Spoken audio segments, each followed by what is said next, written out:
RachelZegler is going through a tough time, and this time it's not a joke or a social media drama. It's real. She recently performed in an almost empty theater in London. After the backlash from her Snow White movie, Rachel was hoping her role in the musical Evita would help her bounce back, but sadly, it's not going well. Even though Evita is one of the most famous musicals ever, ticket sales are very low, and Rachel can feel it. In her interviews, she looks stressed and unsure. It's not just stage fright. She seems to regret things she said in the past. To explain more, Rachel is playing Eva Peron in the West End version of Evita at the London Palladium. This is a big deal. The theater has 2,286 seats, and the show involves big names like Andrew Lloyd Webber and Tim Rice. But still, most seats are not selling. Reports say that over 70% of seats are empty. Some tickets are being sold for just €29.50. Super cheap for a show like this, but still, hardly anyone is coming. Even the expensive seats remain unsold. On TikTok, people seem confused.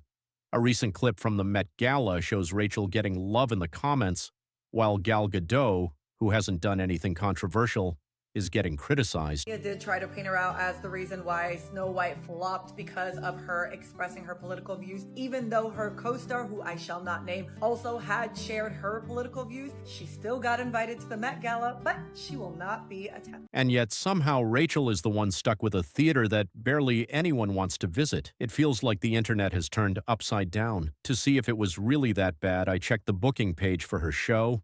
And yes, it's true. There are rows and rows of empty seats for nearly every night in June, July, and August. It's as if people have completely forgotten she's even in the show. Or maybe they haven't forgotten.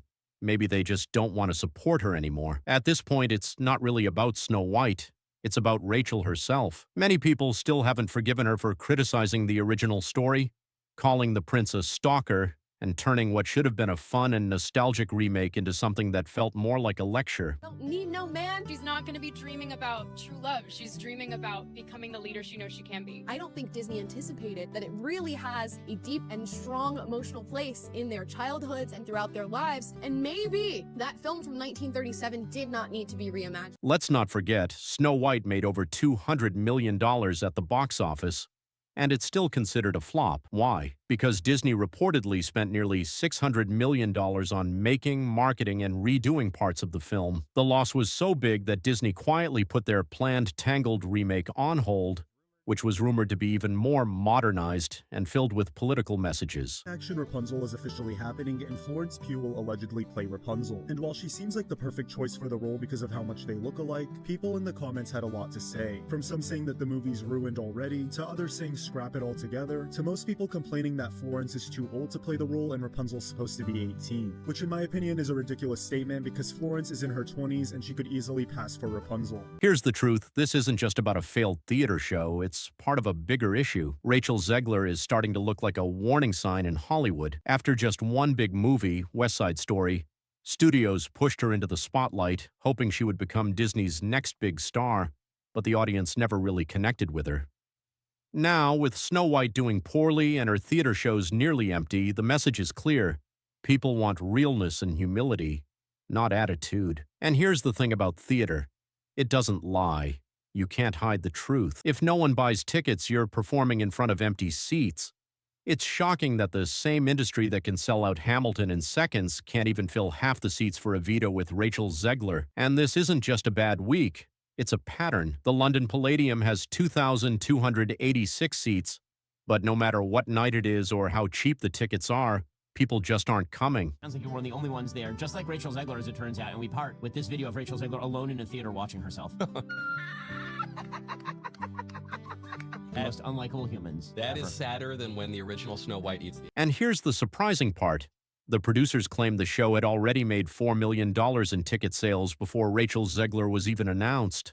But if that's true, then why are there still so many empty seats? Fans are noticing it. On Reddit, people are already questioning if that $4 million figure was just a PR trick to make the show seem more successful than it really is. The timeline doesn't add up. If that many tickets were sold early on, why is it still so easy to get a front row seat? Here's the hard truth. In movies, marketing can make something look like a hit. But in theater, you either have a full audience or you don't. Rachel can't just show up at a premiere and blend in with the crowd this time.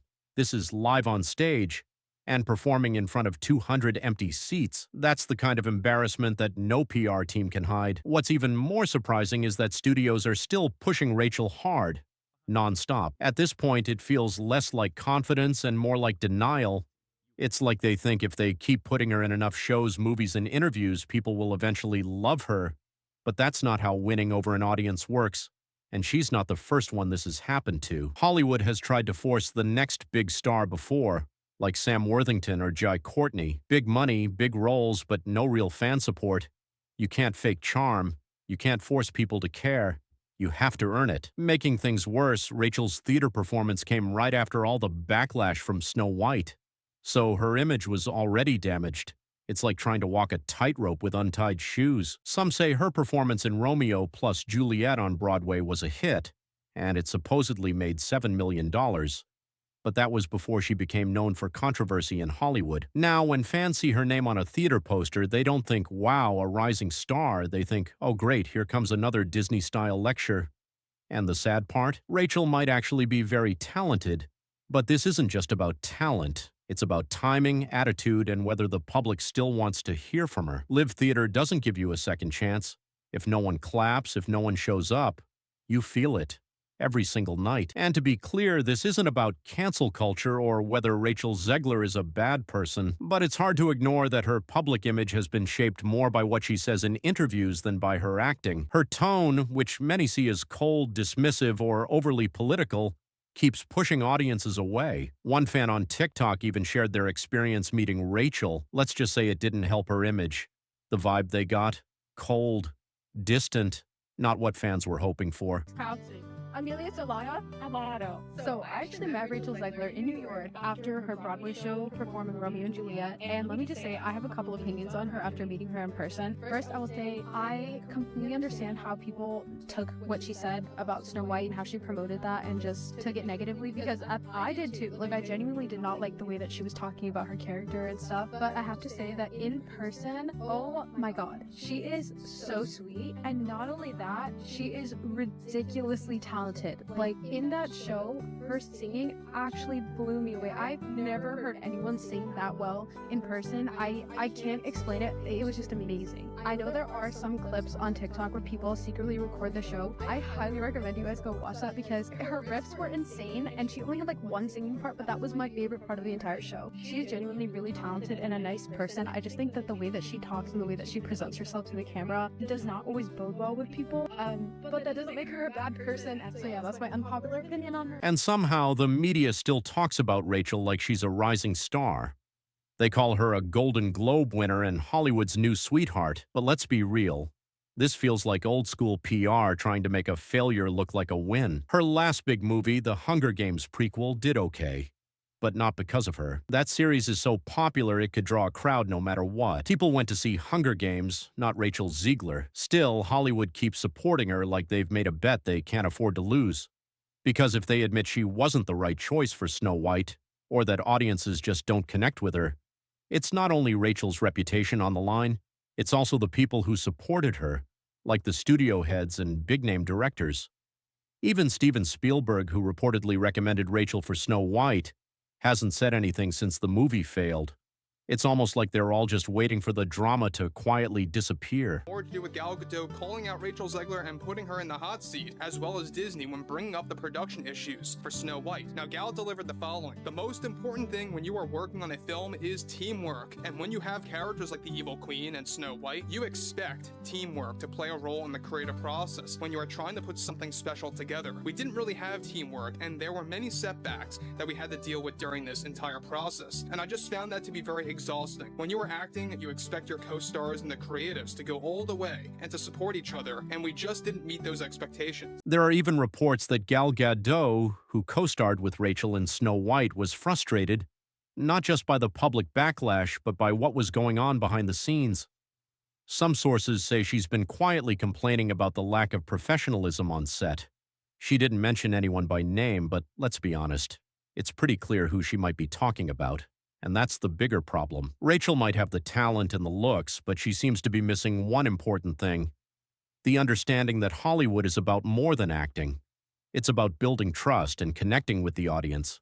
You need to show respect. When you make fun of classic stories, insult fan favorites, or call well-loved movies weird, people remember that. That's why, even though Rachel is talented, her fame doesn't feel real. It feels forced, like something being pushed, not something she earned naturally. The sad part? She's not the only one affected. Every actor, crew member, and creative who worked hard on Snow White is now dealing with the same negative image, all because of one person's attitude. That's why it looks like the studios are starting to back away. They're not openly canceling her, but they're slowly fading her out of big roles. It's Hollywood's version of ghosting. One day you're the star of a major reboot, and the next you're just gone. RachelZegler might still show up at events or on red carpets, but behind the scenes, the star-making machine seems to be hitting the brakes quickly. So what can we learn from all this? RachelZegler's career isn't over, but it's clearly on pause. Not because she isn't talented and not just because of one bad movie. It's because she forgot one important rule that every actor, influencer, or public figure should remember. The audience decides who succeeds, not the headlines, not the casting directors, the fans. Hollywood tried to make her the next big star.